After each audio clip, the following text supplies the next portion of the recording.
Hello বন্ধুরা, কেমন আছো সবাই? আজকে চলে এসেছি আবার একটা রান্নার ভিডিও নিয়ে। কলকাতাতে অনেক দিন ধরেই বৃষ্টি চলছে, তো এই বৃষ্টির ওয়েদারে আমার বর জ্যান্ত কই মাছ নিয়ে এসেছে। তো নিয়ে এসে বলছে তেল কই করো। সেই তেল কই রান্নাটাই আজকে দেখাবো। আমি অনেক দিন আগে একবার দুবারই করেছিলাম, বেশি করিনি, তাই একটু ভয়ে ভয়ে করছি। দেখা যাক কেমন হয়, পরে তার কথাটা বলছি। তো প্রথমেই মিক্সিতে আমি একটা পেস্ট বানিয়ে নিয়েছি, সেটা হচ্ছে অন্য একটা পেস্ট, লঙ্কা, আদা, গোটা জিরে আর এলাচ, এটা একটু জল দিয়ে একটা পেস্ট করে আলাদা সরিয়ে রাখবে। আর আরেকবার করবে হচ্ছে শুধু পেঁয়াজ পেস্ট, ঠিক আছে? তারপরে গরম তেলে মাছটা ভেজে নেবে। তেল কই মানে তেল কই, তেলটা একটু বেশিই লাগবে আমার মতে। তো মাছটা বেশি ভাজবে না, কড়া ভাজবে না, তো একটু কম কড়াই ভাজবে। তারপরে ভাজার হয়ে যাওয়ার পর ওই একই তেলে কালো জিরে আর গোটা কাঁচা লঙ্কা ফোড়ন দিয়েছি। তো ফোড়ন দেওয়ার পর আমি দিয়েছি হচ্ছে পেঁয়াজ বাটাটা। পেঁয়াজ বাটা দেওয়ার পর একটু ভালো করে কষিয়েছি পেঁয়াজটাকে এই কালো জিরে তেল আর লঙ্কার সাথে। কষানোর পর আবার সেই বেসিক মশলা, হলুদ গুঁড়ো, নুন, কাশ্মীরি লঙ্কার গুঁড়ো কালারের জন্য, আর শুধু ধনে গুঁড়ো, জিরে নয়, ধনে গুঁড়ো। তো ধনে গুঁড়োটা দিয়েছি, দিয়ে এটাকে আমি কষতে দিয়েছি মশলাটাকে। একটু জল দিতে পারো যদি বেশি শুকিয়ে যায়। তো যত মশলা কষাবে তার উপরে রান্নার টেস্ট, মশলা কষানোর উপরে।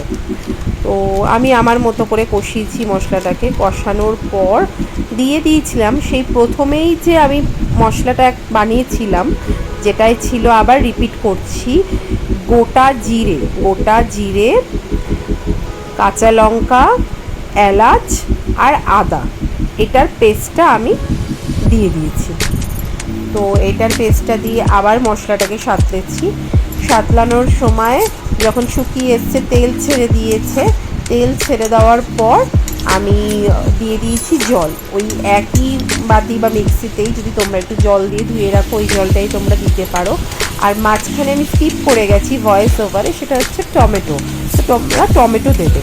তো টমেটোকেও মানে পেস্ট করেও দিতে পারো পেঁয়াজ বাটার সাথে, কিন্তু আমি পেস্ট করে দিইনি। আমার ভালো লাগে মানে রান্নার সাথে কষানোতে টমেটোর ফ্লেভারটা। টমেটো তো রান্নার স্বাদটাকে বাড়ায়, তো সেই জন্য আমি গোটা টমেটোই, মানে পেস্ট না করা টমেটোই আমি দিয়েছি।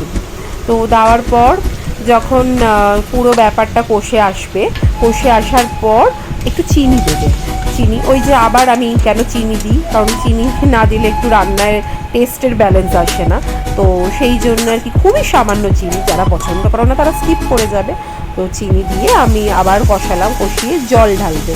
জল ঢেলে মানে এটা কিন্তু তেল কইটা কিন্তু এবং টালে পাতলা ঝোল হবে না, একটু কষা কষা অল্প মানে ঝোল হবে।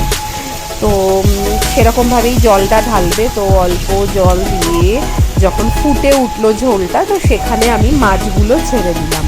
তো মাছগুলো দেওয়ার পর আমি যে পাত্রে আর কি সার্ভ করবো, সেখানে আমি যখন নামিয়ে দিলাম, নামানোর পর এটা আমার অ্যাডিশন, আমি খুবই সামান্য হাফ টিস্পুন মতো একটু সর্ষের তেল আর একটা কাঁচা লঙ্কা উপরে ছড়িয়ে দিয়েছি। একটা সর্ষের তেলের ফ্লেভার আমার খুব ভালো লেগেছে, তো সেই জন্য আমি দিয়েছি।